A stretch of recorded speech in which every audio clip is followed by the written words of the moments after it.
প্রিয় দর্শক, আজকে আমাদের প্রসঙ্গ অনুপ্রবেশকারী। ইতিমধ্যেই আপনারা অবগত আছেন যে প্রচুর অনুপ্রবেশকারীদের ধরা হচ্ছে এবং আমাদের যে সীমান্তবর্তী অঞ্চলগুলো রয়েছে সেখানে অনেকেই স্বেচ্ছায়ও জড়ো হয়েছেন। তারা তাদের নিজের দেশে ফিরতে চান, কিন্তু সকলেই তারা স্বীকার করে নিয়েছেন। বাংলাদেশের বিভিন্ন জায়গার নাম বলেছেন এবং বিভিন্ন জেলা থেকেই তারা ভারতে অনুপ্রবেশ করেছিলেন। কিন্তু দুঃখের বিষয়, বাংলাদেশ তাদের এখন আর গ্রহণ করতে চাচ্ছেন না। বাংলাদেশের কেমন প্রেম বলুন।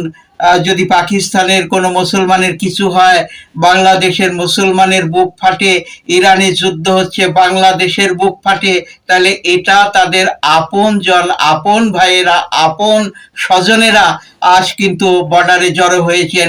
তাই বাংলাদেশ তাদের গ্রহণ করতে অস্বীকার করছেন। এই হচ্ছে বাংলাদেশের ভণ্ড প্রেম। আপনারা বুঝুন।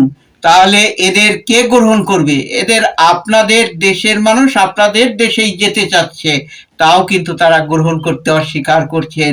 এই হচ্ছে বাংলাদেশের ভণ্ডামি।